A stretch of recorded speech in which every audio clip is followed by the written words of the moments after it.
Respected Chief Guest and Consulate General, Mr. Anurag Bhushan. Respected guest, Mr. Mangesh Dahiwale, who has arrived from India this morning to specially deliver a speech on this special occasion. Respected senior citizens who are present in this auditorium, and my dear friends, a very good morning to all. First of all, I would like to thank all of you for giving me such a wonderful opportunity to speak in front of so many people. Really, it means a lot. I'm really delighted to say that I always love to speak whenever the topic or subject is about Dr. B R Ambadkar, because this subject is actually very close to my heart. Dr. B R Ambadkar. You know, whenever people talk about Dr. Ambadkar, they always limit him to a leader of the downtrodden people. They always limit him to a leader of the Dalits. Is that he was limited for only this work? Other introductions people have about him. He was the principal architect of the Indian Constitution. Well, that, of course, is the truth. But it would not be confined. And he was more than what people know about him. Even today, after so many years, Dr. Ambadkar is still not fully understood or appreciated by the general masses. What people talk about him as the Masiha of the downtrodden, as the chief architect of the Indian Constitution, is very well the truth. But it would be incomplete to say just that. He was truly a multi-talented personality. He was an intellectual giant. He was an economist by training. He was an anthropologist. He was a sociologist. He was a jurist.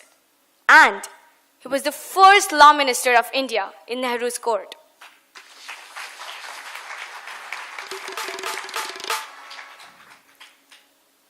These are the various facets of his personality, which people still do not understand. My friends, this is not all. He has done so much more. He has made many contributions in many other areas for the integration of India.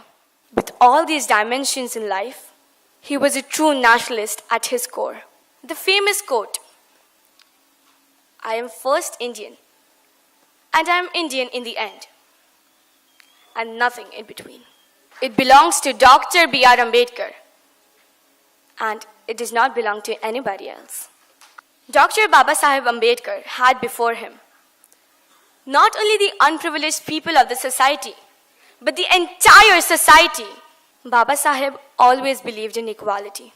His vision of social change and reclamation of human personality was universal.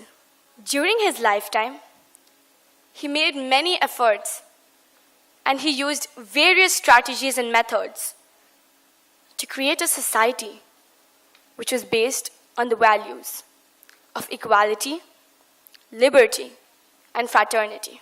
दोस्तों, मैं एक लड़की हूँ, भारत देश की पुत्री हूँ, और एक लड़की होने के नाते डॉक्टर बाबा साहेब अम्बेडकर ने नारी जाति पर किए हुए सारे उपकारों से भली भांति परिचित हूँ और उनके बारे में काफ़ी कुछ पढ़ भी चुकी हूँ।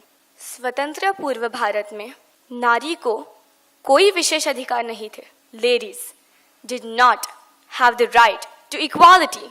उदाहरण के तौर पर बता दूं, मृत व्यक्ति के संपत्ति का वारिस सिर्फ उसका पुत्र हो सकता था, मगर आज कानूनन वो हक उसकी बेटी का भी है, और ये सिर्फ और सिर्फ डॉक्टर बाबा साहेब अम्बेडकर ने लिखी हुई राज्य घटना के कारण हुआ है. अगर कोई औरत को किसी कारण डिवोर्स दिया जाता है तो उसकी उपजीविका के लिए उस पुरुष को अपनी आमदनी से उसे शेयर देना होगा. ये भी संभव हो चुका है राज्य घटना के कारण. और हाँ, अगर कोई लड़की विवाह योग्य हो जाती है, she has all the rights to take her own decision to select her own groom. And these provisions are done into the Indian Constitution by Dr. B R Ambadkar.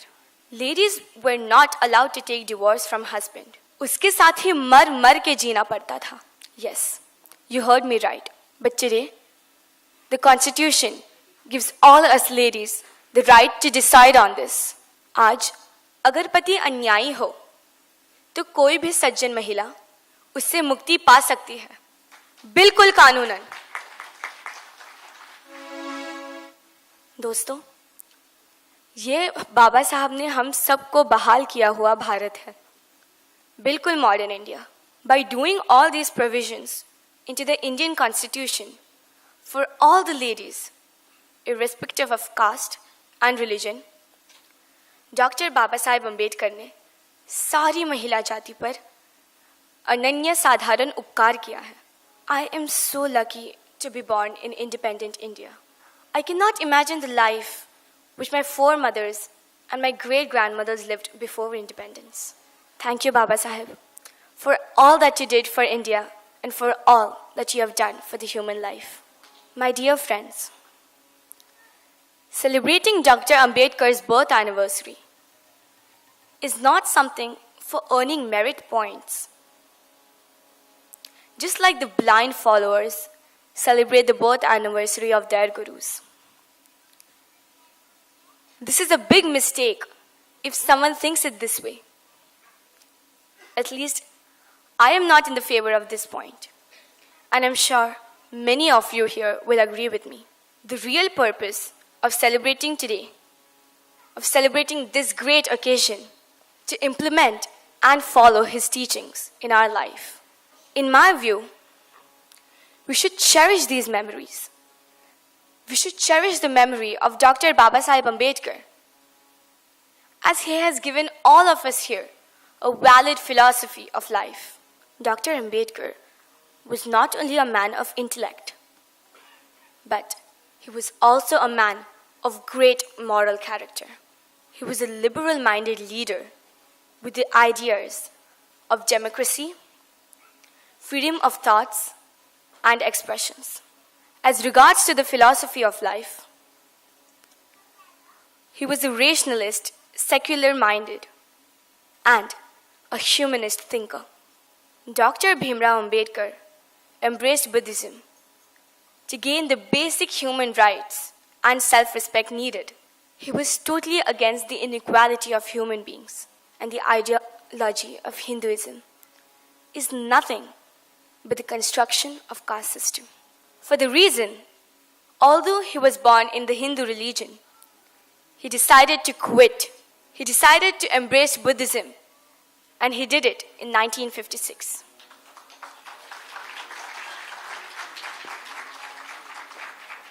Why Buddhism?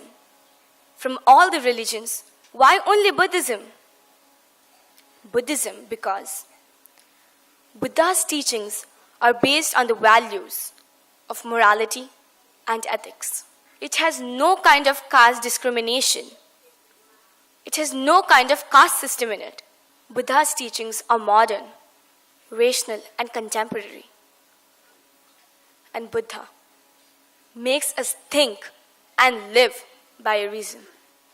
Following Baba Sahib Ambedkar, lakhs of his followers embraced Buddhism, and they are living a life full of self-respect and dignity.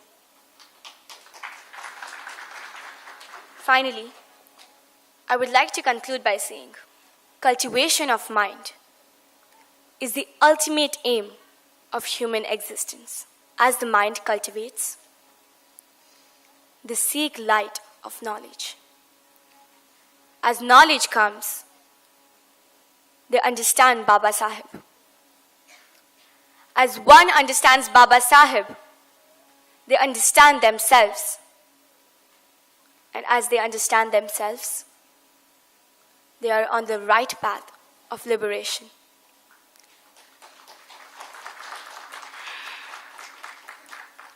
ये कारवा अब रुकने वाला नहीं.